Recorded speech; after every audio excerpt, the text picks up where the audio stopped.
In the golden dust of San Pasqual Valley, within a sanctuary built for wild and broken creatures, an adventurous German Shepherd puppy wandered away from his owners during a hike near the sanctuary.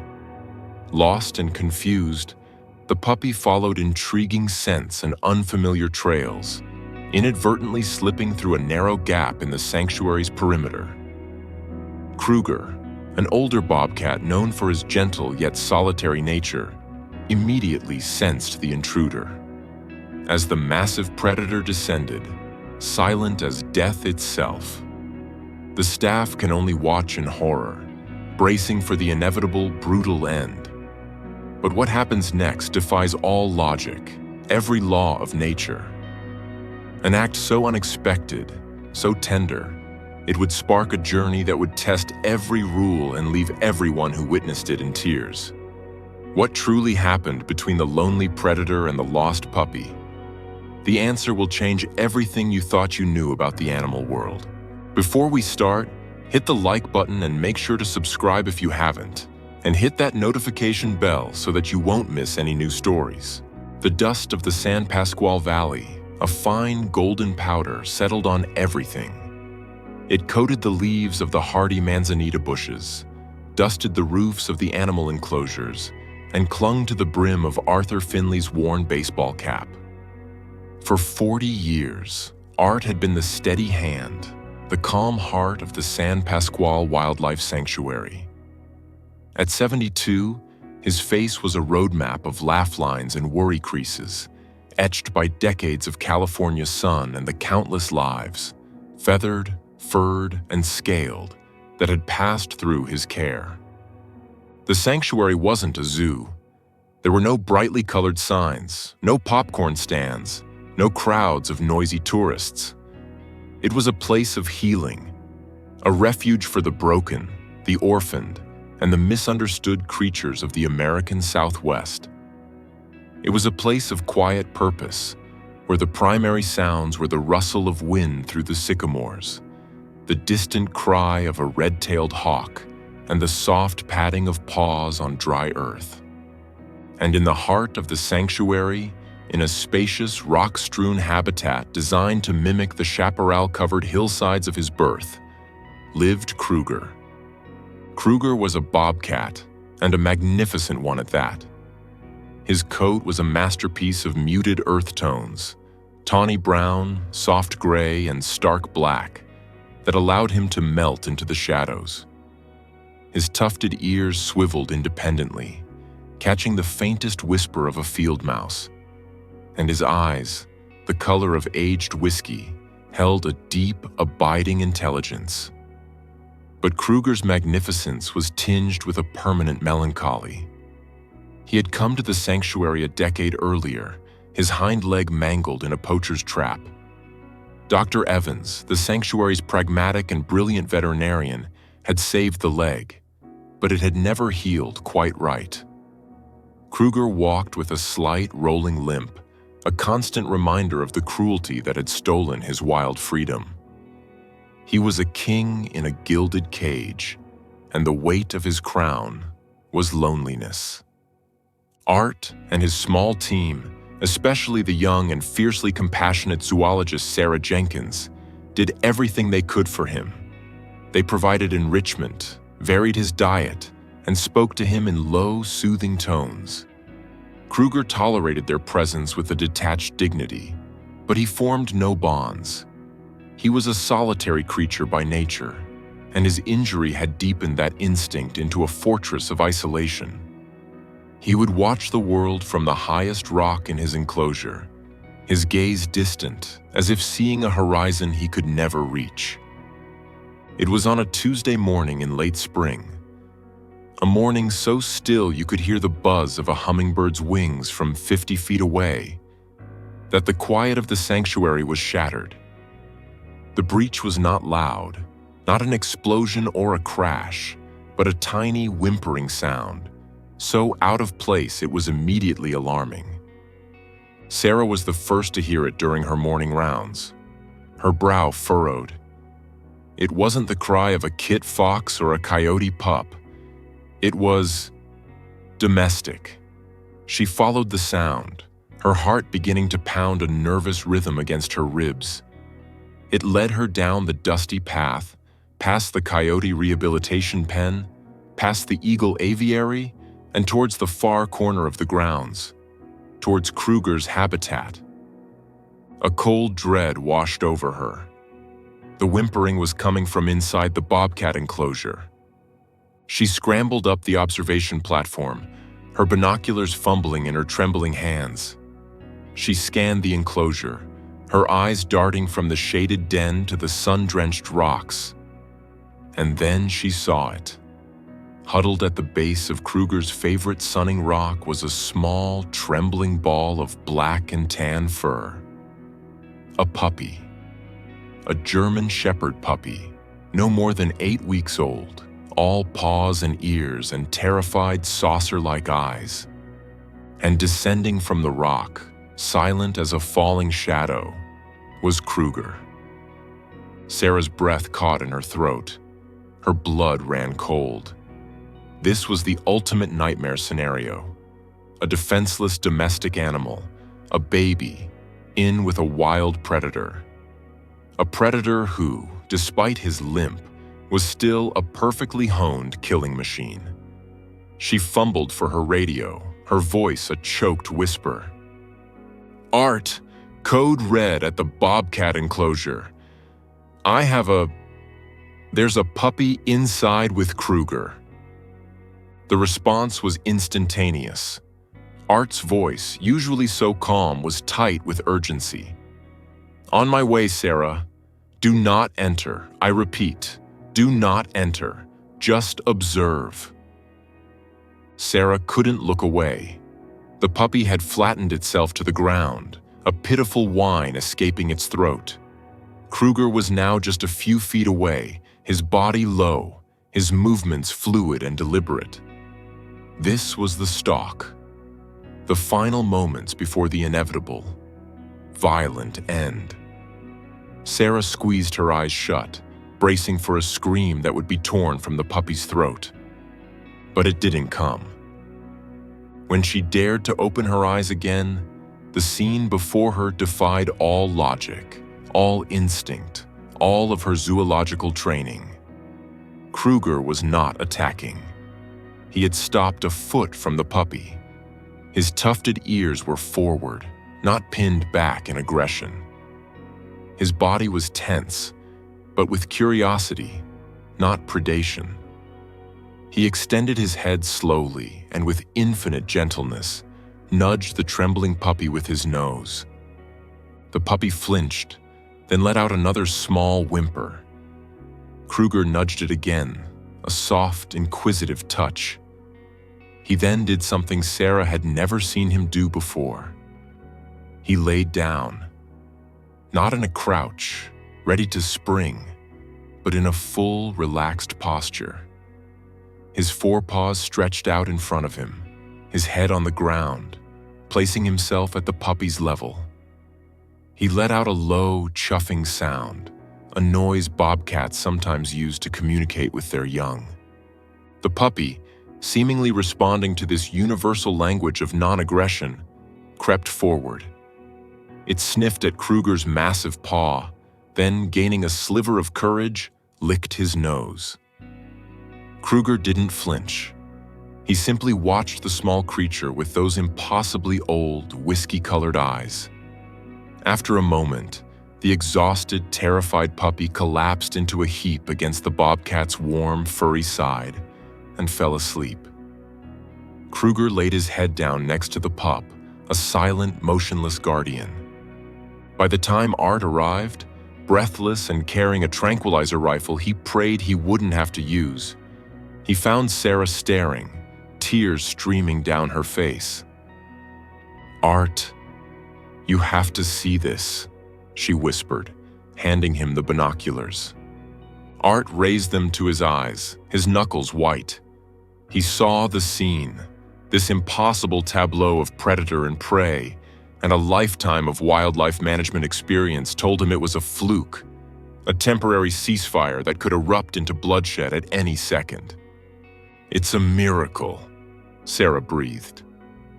"It's a time bomb," Art countered, his voice grim, though his heart was hammering with a strange, unfamiliar emotion. "Get Dr. Evans over here. We need to get that pup out. Now." The attempt to intervene was a disaster. It was the moment that seared the heart-wrenching reality of the situation into the minds of everyone at the sanctuary. Following Art's orders, two of the most experienced handlers, equipped with catch poles and a carrier, cautiously entered the habitat's secondary gate. The plan was simple. One handler would use a shield to gently nudge Kruger away while the other quickly scooped up the puppy. It was a procedure they had practiced 100 times for various scenarios. It had never gone so wrong. The moment the handlers set foot inside, Kruger was on his feet. The gentle, curious creature of moments before vanished, replaced by a snarling, protective fury Sarah had never witnessed. He didn't retreat. He placed his body squarely over the sleeping puppy, shielding it completely. A low, guttural growl rumbled from his chest, a sound that seemed to vibrate through the very ground. His lips peeled back to reveal formidable canines, and his ears flattened against his skull. When one of the handlers took a tentative step forward, Kruger swiped at the air with a clawed paw, a flash of deadly precision that left a deep gouge in the handler's protective shield. The message was unequivocal. Stay back. The puppy, woken by the commotion, began to cry. Kruger immediately lowered his head and licked the puppy's face, a gesture of reassurance that was starkly contrasted by the menacing growl he continued to aim at the humans. "Art, pull them out!" Sarah yelled from the platform. "He's going to hurt himself or them. He's protecting it." Art saw it too. Kruger wasn't just being territorial. It was something deeper, more personal. It was fiercely, undeniably paternal. With a heavy heart, he gave the order for the handlers to withdraw. As soon as the gate clicked shut, Kruger's aggression subsided. He nuzzled the puppy, calmed its whimpering, and then guided it with his head toward the sheltered safety of his den. A moment later, they both disappeared inside. The staff gathered in the sanctuary's small office, the air thick with tension and disbelief. Dr. Evans, a woman who trusted science above all else, paced back and forth. "This is untenable, Art," she stated, her arms crossed. "We can't leave a puppy in there. It's a violation of every protocol we have. The risk of disease transmission, for one. We don't know what parasites or illnesses that pup is carrying. And more importantly, Kruger is a wild animal. His instincts could flip in a second. One wrong move from the puppy, one playful nip that's a little too hard, and Kruger's predatory drive could take over. We'd be responsible for that puppy's death." Everything she said was true. It was the logical, responsible, scientific viewpoint. Art knew it. He felt the weight of that responsibility pressing down on him. But then Sarah spoke, her voice thick with emotion. "Did you see him, Doctor? Did you see his face? I've worked with Kruger for 5 years. I've never seen him connect with anything. He tolerates us. He endures his life here. But just now, he was alive. He had a purpose. He was protecting that puppy. He's adopted it. I know it sounds crazy, but he has."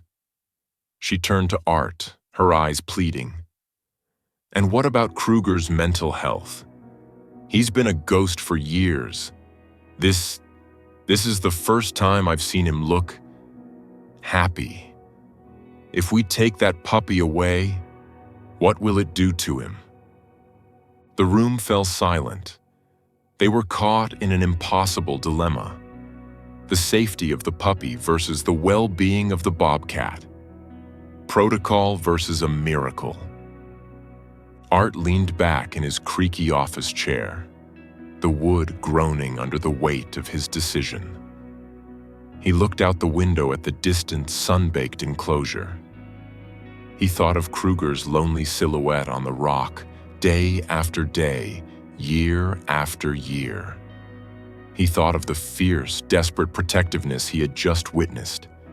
It wasn't the act of a mindless killer. It was the act of a father. "We'll name the puppy Scout," he said quietly, his voice raspy.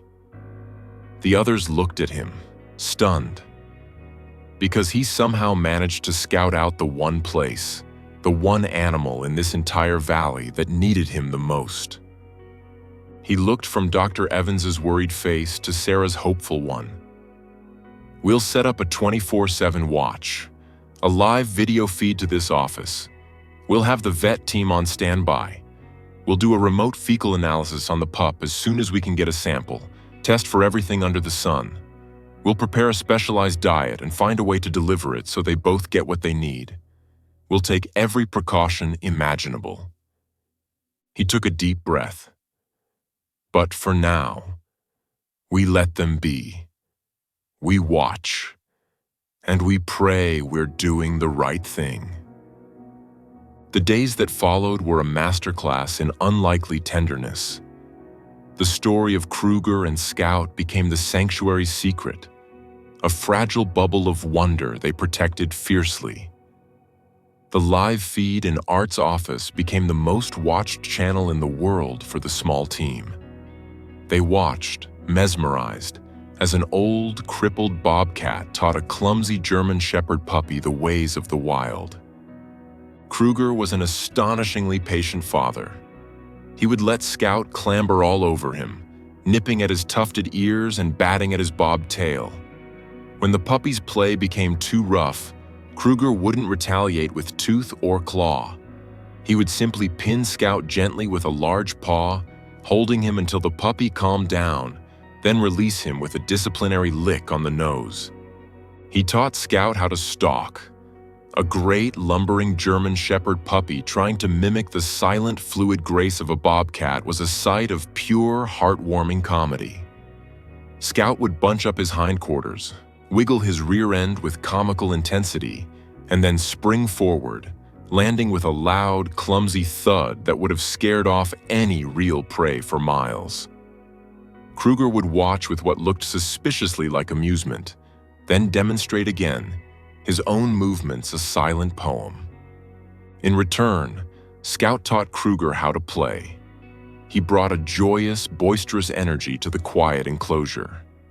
He'd fetch sticks and drop them at Kruger's paws, looking up with expectant eyes until the Bobcat, after much feigned indifference, would deign to bat the stick once or twice. He taught Kruger the uniquely canine language of the playbow, a signal the Bobcat seemed to understand and, on rare occasions, would even reciprocate with a clumsy version of his own. Their sleeping arrangement captivated everyone. Every night, without fail, they would curl up together in the den, the tiny puppy nestled against the Bobcat's warm belly, rising and falling with his steady breath. As Scout grew, the positions changed, but the closeness remained. Soon, a lanky adolescent dog was spooning a full-grown Bobcat, Scout's long leg draped protectively over Kruger's back. Dr. Evans's team managed to get the samples they needed. Miraculously, Scout was healthy, just a lost, hungry puppy who had likely wandered away from a nearby farm. They devised a clever feeding system with separate bowls that Kruger surprisingly respected, ensuring Scout got the high-protein puppy food he needed to grow. As Scout transformed from a roly-poly puppy into a handsome, well-muscled young dog, a new reality began to set in. He was now significantly larger than his adoptive father. His youthful energy was boundless, while Kruger, entering his twilight years, was slowing down. The games of chase were more one-sided now, with Kruger often retiring to his rock to watch Scout's enthusiastic laps around the enclosure. The love was still there, visible in every shared glance and gentle nuzzle. But the sanctuary staff knew a difficult conversation was on the horizon.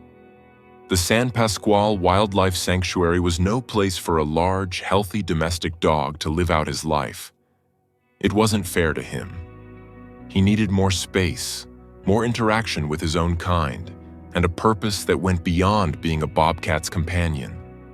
The thought of separating them was a fresh wave of heartache for the staff who had become so invested. It was Sarah who found the solution. Her grandmother had recently moved into a senior living facility called Golden Meadows.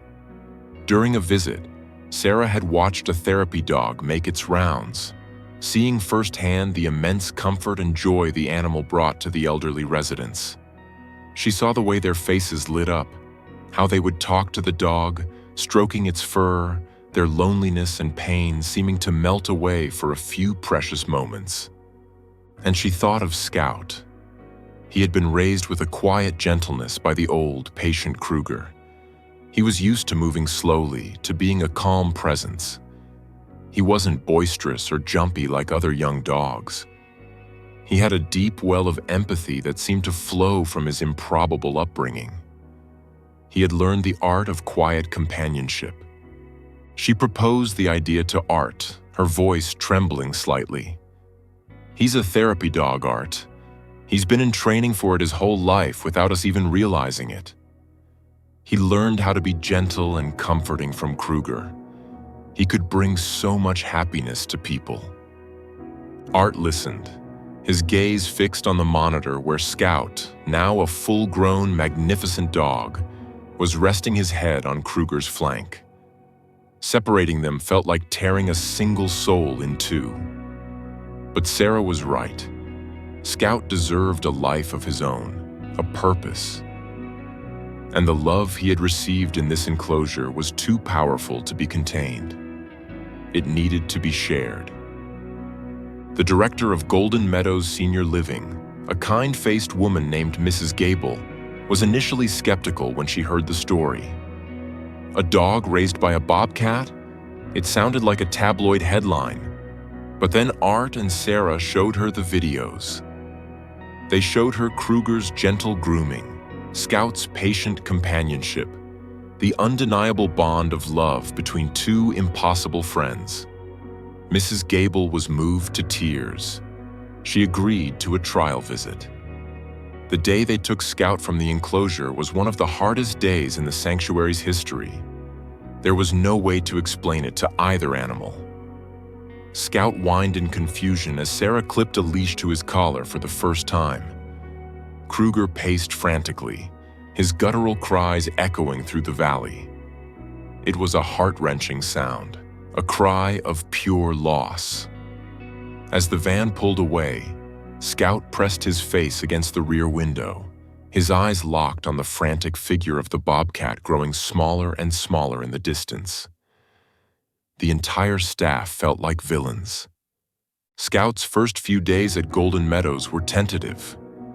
He was withdrawn, clearly mourning his lost companion. He would lie by the door of his room, waiting. The residents were patient. They would sit with him, talking to him, not demanding anything. An elderly man named George, a retired Army colonel who rarely spoke, began to visit him daily. He wouldn't try to pet Scout. He would just sit in a chair beside him and read the newspaper aloud. On the third day, Scout let out a deep sigh, got up, walked over to George, and rested his head on the old man's knee. George stopped reading, and his wrinkled hand came down to stroke Scout's head. A single tear rolled down the colonel's cheek. From that moment on, Scout's true calling began. He wasn't just a dog. He was a conduit for the love he had been given. He seemed to have an innate sense of who needed him most. He would lie quietly at the feet of a woman grieving her late husband, offering a silent, warm presence. He would nudge his ball into the hand of a resident recovering from a stroke, encouraging gentle movement. He would sit patiently while a woman with Alzheimer's, who couldn't remember her own children's names, would tell him stories about a dog she had as a little girl, stroking his soft ears. He absorbed their loneliness, their pain, and their memories, and in return, he gave them the unconditional, non-judgmental love he had learned from a wild cat in the hills of San Pasquale. He became the heart of Golden Meadows. But the story doesn't end there, because love like that doesn't end. It just changes shape. Art had made a promise to Sarah and to himself. Every Sunday, Sarah would drive the sanctuary's van to Golden Meadows. Scout, who now seemed to know the routine, would be waiting eagerly by the door, his tail thumping a joyous rhythm on the floor.